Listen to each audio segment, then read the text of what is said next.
Bismillahirrahmanirrahim. Assalamualaikum warahmatullahi wabarakatuh. Alhamdulillah hamdan katsiran thayyiban mubarakan fih kama yuhibbu rabbuna wa yarda.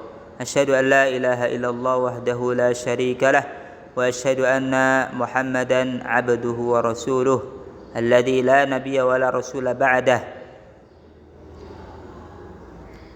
Santri-santri Ustadz yang dirahmati Allah Subhanahu wa taala, kelas 9B, C, dan E yang mudah-mudahan selalu diberi kesehatan oleh Allah Subhanahu wa taala. Alhamdulillah kita masih bertemu kembali untuk mapel tajwid atau mapel tahfidz ya. Kita sudah membahas kemarin 2 minggu kemarin istilah-istilah dalam Al-Qur'an ya. Di antaranya yang pertama adalah ayat sajadah ya, ayat sajadah. Kemudian berikutnya adalah as-saktah, yang ketiga adalah al-ishmam, yang keempat al-imalah, yang kelima at-tashil, dan yang keenam an-naql ya. Kemarin sudah kita bahas 6 poin itu, 6 istilah-istilah dalam Al-Quran. Kemudian kita lanjut ke poin yang berikutnya, poin yang ke-7, nun wiqayah. Nun wiqayah ya, itu istilah dalam Al-Quran yang ke-7 adalah nun wiqayah. Apa itu nun wiqayah? Nun wiqayah adalah mengganti tanwin dengan huruf nun kasrah ya, mengganti tanwin dengan huruf nun kasrah ketika tanwin tersebut bertemu dengan hamzah wasal. Ketika tanwin tersebut bertemu dengan hamzah wasal. Saya contohkan lanjutannya agar bacaan tetap terjaga tanpa ada bunyi yang hilang. Contohnya adalah, coba kamu lihat di layar, wa nada nuhun ibnahu ya, wa nada nuhun ibnahu. Itu cara baca yang betul adalah wa nada nuhun ibnahu. Jadi ada nun kecil, biasanya di dalam Al-Quran ada nun kecil di bawahnya. Wa nada nuhun ibnahu ya, cara seperti itu. Tidak boleh kamu baca wa nada nuhubnahu, gitu, salah. Tapi yang betul adalah wa nada nuhun ibnahu, seperti itu. Kemudian contoh yang kedua, khairun ya, itma'an nabi. Cara baca supaya wasal gimana? Khairun itma'an nabi ya, khairun itma'an nabi.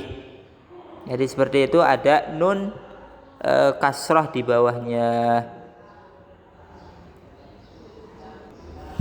Ya, itu contoh-contoh dari nun wiqayah ya. Ada nun di bawahnya, nun kasrah di bawah ayat itu. Kemudian ya, yang ke-8 as-sifru. As-sifru al-mustadir, sifr mustadir. Apa itu sifr mustadir?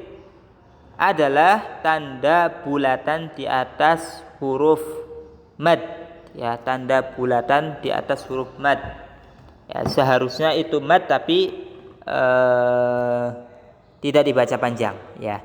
Contohnya ininya adalah alif, huruf mad itu adalah alif, wawu, atau ya, yang menunjukkan bahwa huruf tersebut tidak dibaca ya, baik ketika wasal maupun waqaf ya. Di mushaf Madinah terbentuk berupa bulatan kecil. Biasanya kalau di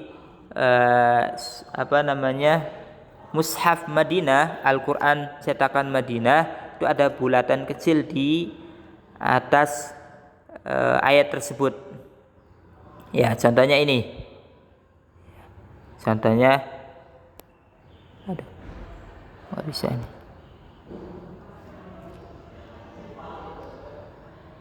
Ya, contohnya afa immata.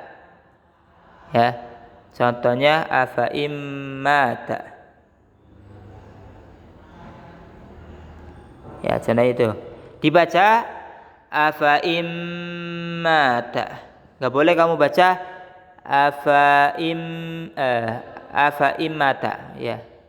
Pendek, tapi dibacanya afa im masuk ke mim. Ya, enggak boleh kamu baca panjang afa immata, tapi afa immata masuk ke mim. Ya. Masuk ke mim. Kemudian yang berikutnya, contoh yang berikutnya wasamuda, ya. Wasamuda fama abqa. Ya, seharusnya dibaca panjang, tapi karena ada bulatan kecil dinamakan dengan sifar mustadir. Wasamuda, danya itu panjang, alif yang ada bulatan kecil di atas itu tidak dibaca, maka bacanya yang betul adalah wasamuda fama abqa. Nah, dalnya itu pendek. Kemudian lam yakunil ladzina kafaru, ya. Lam yakunil ladzina kafaru, ya, runya panjang 2 harakat. Ya. Lam yakunil ladzina kafaru. Nah, seperti itu. Jadi intinya adalah sifar mustadir itu tanda bulatan di atas huruf mad, ya, alif, wawu atau ya, yang menunjukkan bahwa huruf tersebut tidak dibaca panjang. Seperti itu.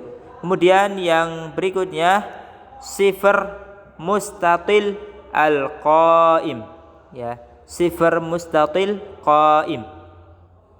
Apa itu? Sifar mustatil qaim adalah bulatan lonjong tegak, biasanya diletakkan di atas alif. Alif tersebut tidak dibaca panjang ketika wasal, namun dibaca panjang ketika waqaf. Ketika wasal tidak dibaca panjang, tapi ketika waqaf dibaca panjang. Contohnya wa tadunnuna billahi dzununa, ya, dununa. Ya, ketika waqaf dibaca panjang. Coba kita lihat di bawahnya, ketika wasal dibaca wa tadunnuna billahi dzununa hunalika, ya, nanya itu pendek. Padahal kalau waqaf maka dibacanya seperti ini, wa tadunnuna billahi dzununa, ya, seperti itu, ya.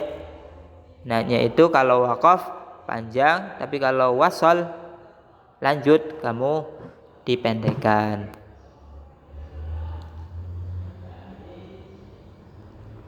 Ya, kemudian yang berikutnya membaca huruf shad dengan bunyi huruf sin ketika ada huruf sin yang ditulis di atas atau di bawah huruf shad, maka boleh membaca dengan salah satu di antara keduanya, apakah dengan sin ataukah dengan shad. Ya, ketentuannya adalah jika huruf sin di atas huruf shad, maka dahulukan membaca dengan huruf sin. Sementara jika huruf sin berada di bawah huruf shad, dahulukan membaca dengan huruf shad, ya. Jadi kalau sinnya itu di atas huruf shad, maka dahulukan huruf sin. Intinya kalau sinnya itu di atas maka huruf sin, tapi kalau sinnya itu di bawah, shadnya itu yang didahulukan. Bacanya seperti itu. Contohnya fil khalqi bastoh, ya, aslinya seperti itu kalau nggak ada sinnya, tapi berhubung ada sin di atas maka dibacanya fil khalqi bastoh, sinnya yang didahulukan bukan shadnya. Contoh lain, humul musaitirun,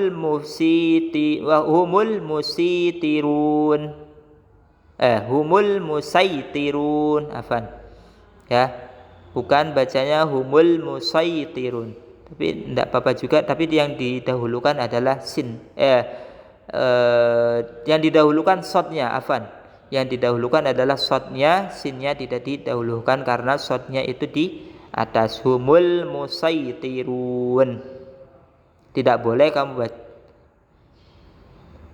Ya. Boleh juga kamu baca sin, tapi yang didahulukan adalah shotnya. Kemudian membaca lafadz dhaifin pada surat Ar-Rum ayat 54 boleh dengan harokat fathah seperti tertulis dalam mushaf, dan boleh juga dengan harokat dhammah sehingga berbunyi du'fin. Boleh dibaca du'fin. Du'fan boleh dibaca du'fan. Ya, jadi seperti itu yang dapat saya sampaikan, mudah-mudahan bermanfaat. Jadi ada yang ketujuh, nun wiqayah, sifar mustadir sama sifar mustatil qaim. Itu istilah-istilah di dalam Al-Quran ke-7, 8 dan ke-9. Mudah-mudahan bermanfaat. Subhanakallahumma wa bihamdika asyhadu an la ilaha illa anta astaghfiruka wa atubu ilaik. Assalamualaikum warahmatullahi wabarakatuh.